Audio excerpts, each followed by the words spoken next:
فجر کی سنتوں کے بارے میں آتا ہے کہ بہت ہلکی قرات کرتے تھے. یہاں تک کہ حضرت عائشہ فرماتی ہے مجھے شبہ گزرتا کہ شاید آپ نے سورت فاتحہ بھی نہیں پڑھی.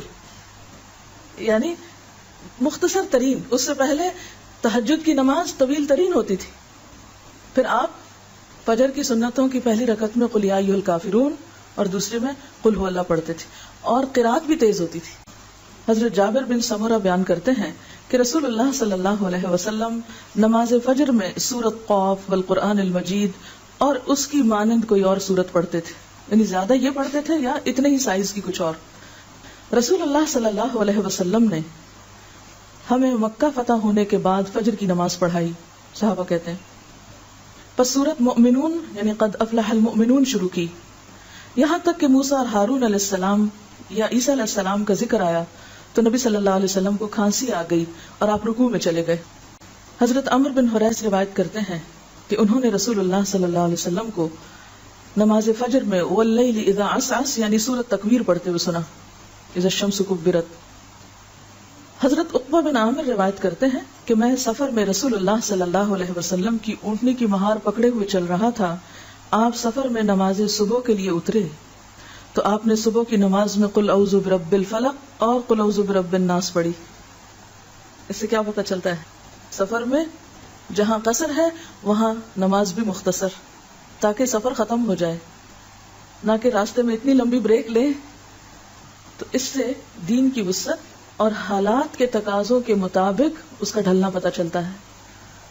حضرت معاذ بن عبداللہ کہتے ہیں کہ نبی صلی اللہ علیہ وسلم نے نماز فجر میں دونوں رکعتوں میں اذا زلزلت کی تلاوت فرمائی. اس سے ایک اور نمونہ پتہ چلتا ہے, کیا کہ ضروری نہیں کہ 2 رکعتوں میں الگ الگ ہی پڑھی جائے سورت. اگر کبھی 2 رکعتوں میں ایک ہی سورت پڑھ دی گئی تو اس سے بھی فرق نہیں پڑتا, اس کی بھی سنت ملتی.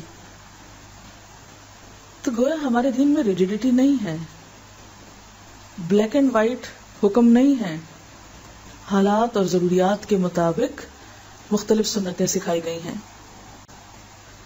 تو اس سے کیا پتہ چلتا ہے کہ آپ صلی اللہ علیہ وسلم فجر کی سنتیں مختصر پڑھتے, قل یا ایھا الکافرون اور قل هو اللہ پڑھتے, فرض لمبے پڑھتے روٹین میں, لیکن حسب ضرورت آپ نے اختصار بھی فرمایا اور دونوں رکعتوں میں ایک سورت بھی پڑھی. یہ ہے خلاصہ ساری گفتگو کا.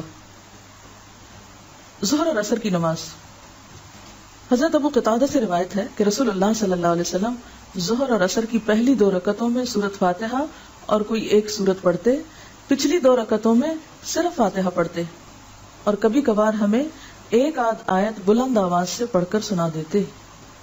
حضرت جابر بن سمرہ روایت کرتے ہیں کہ رسول اللہ صلی اللہ علیہ وسلم ظہر میں واللیل اذا یغشا پڑھتے, واللیل اذا یغشا.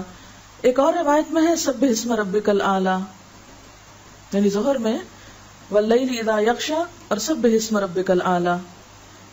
حضرت جابر بن سمرہ کی ایک اور روایت میں ہے کہ نبی صلی اللہ علیہ وسلم کا ظہر اور عصر میں والسماء ذات البروج اور والسماء والطارق پڑھنا احادیث میں آیا ہے.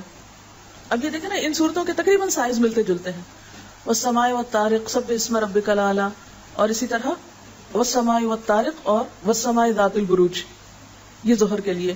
اور عصر کے بارے میں آتا ہے کہ عصر کی نماز کی لینتھ ظہر کی نماز سے تقریباً نصف ہوتی تھی, یعنی عصر میں پڑھی جانے والی صورتیں پھر ظہر سے نسبتاً مختصر ہوتی تھی. مسلم کی روایت میں آتا ہے کہ ظہر کی آخری 2 رکعتوں میں 15 آیات کے برابر بھی آپ نے قرات کی ہے. یعنی یہ کوئی ایک ہارڈ اینڈ فاسٹ رول نہیں تھا کہ صرف سورت فاتحہ پڑھنی ہے, آپ نے کبھی کبھار آخری 2 رکعتوں میں بھی قرات کی ہے. ٹھیک ہے, یعنی دونوں طریقے ملتے ہیں. ایک طریقہ یہ بتایا نا کہ آپ صلی اللہ علیہ وسلم ظہر اور عصر کی پہلی 2 رکعتوں میں فاتحہ کے ساتھ سورت پڑھتے تھے. سورت کون کون سی؟ سبح اسم ربک الاعلی والسماء والطارق والسماء ذات البروج جیسی صورتیں. ٹھیک ہے, اور آخری 2 رکعتیں کیا تھی؟ سورت فاتحہ. پھر اس کے بعد عصر کی نماز میں بھی اسی طرح, لیکن عصر کی جو صورتیں تھی وہ ظہر کی نسبت ذرا اور چھوٹی ہوتی تھی. کبھی کبھی آپ نے ظہر کی باقی 2 رکعتیں جن میں عموماً سورت فاتحہ پڑھی جاتی تھی اس میں بھی سورت پڑھی ہے. یعنی اس سے کیا پتہ چلتا ہے کہ ظہر کی باقی 2 رکعتوں میں اگر کبھی آپ نے سورت پڑھ لی تو کیا ہوگا؟ غلط نہیں ہوگا.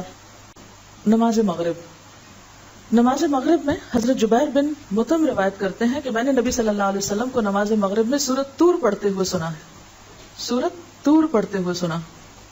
اسی طرح ایک اور صحابیہ نے، خاتون ہے ام الفضل کی بیٹی حارثہ، وہ کہتی ہے کہ میں نے آپ کو مغرب میں سورۃ والمرسلات عرفا پڑھتے سنا۔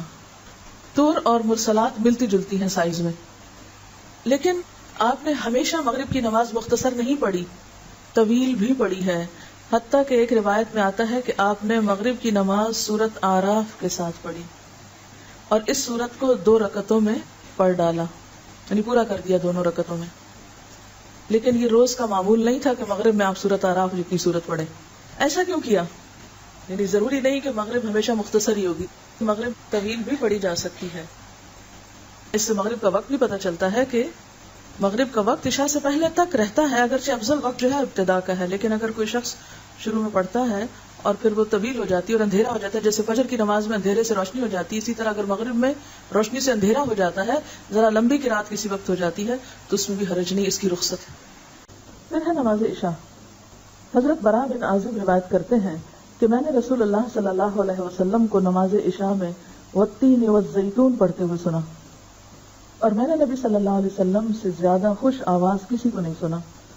والتین والزیتون جو ہے، یہ کتنی لمبی صورت ہے، عشاء میں والتین والزیتون پڑھا، کیوں؟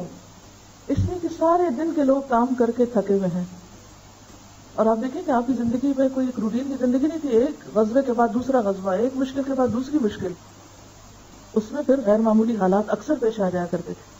بلکہ اس کے برعکس حضرت معاذ نے جب لمبی صورتیں پڑھائی تھی تو آپ سخت ناراض ہوئے تھے، حالانکہ حضرت معاذ وہی حضرت معاذ ہیں جن کا ہاتھ پکڑ کے حضور صلی اللہ علیہ وسلم نے فرمایا تھا، واللہ یا معاذ انی احبک فی اللہ، قسم کھا کے فرمایا تھا کہ اے معاذ میں تم سے اللہ کی خاطر محبت کرتا ہوں، اور دوسرے وقت میں اتنا سخت ڈانٹا تھا کہ شاید ہی اتنا زیادہ کسی کے ساتھ آپ ناراض ہوئے ہوں، لوگوں کو فتنے میں ڈال رہے ہو تم۔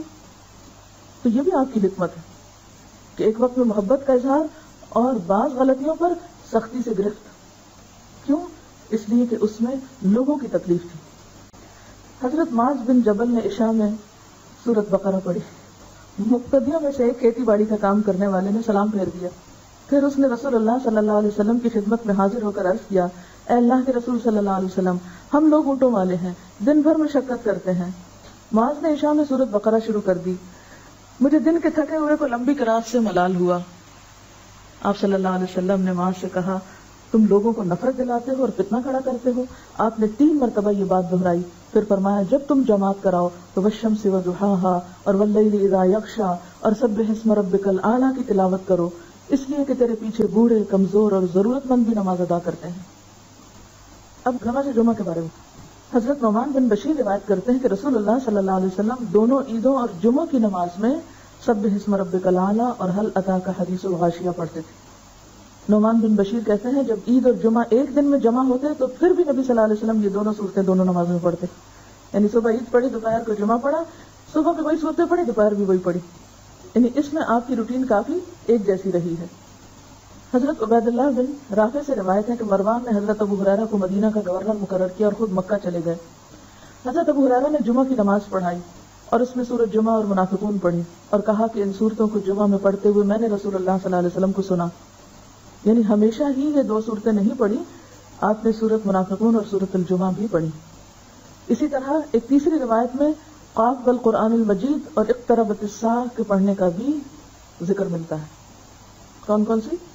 سبح اسم ربک الاعلی اور هل اتاک حدیث الغاشیہ کا زیادہ کثرت سے ذکر ملتا ہے، اس کے علاوہ سورۃ المنافقون اور سورۃ الجمعہ، اور تیسرے درجے پر سورۃ قاف اور اقتربت الساعہ۔ جمعہ کے دن نماز فجر میں آپ پہلی رکعت میں سورۃ السجدہ پڑھتے اور دوسری میں الدہر پڑھتے، یعنی پہلی میں الف لام میم تنزیل الکتاب اور دوسری میں هل اتى علی الانسان حین من الدہر۔ تلاوت میں قرآن پاک پورا کہاں پڑھا گیا، یعنی آپ صلی اللہ علیہ وسلم زیادہ تر قرآن پاک کہاں پڑھا کرتے تھے؟ تہجد کی نماز میں، وہ آپ کی تنہائی کی نماز ہوتی تھی، تو اس میں آپ طویل قراءت کرتے تھے۔ حضرت عبداللہ بن مسعود کی روایت سے پتہ چلتا ہے نا، آپ نے سورۃ البقرہ پڑھی، پھر سورۃ آل عمران پڑھی، پھر سورۃ النساء شروع کر دی، وہ تھی طویل ترین نمازیں جو آپ کی اپنی نمازیں ہوتی تھی، اور جب آپ جماعت کرایا کرتے تھے تو مختصر صورتیں اتنی کہ لوگ برداشت کر لیں۔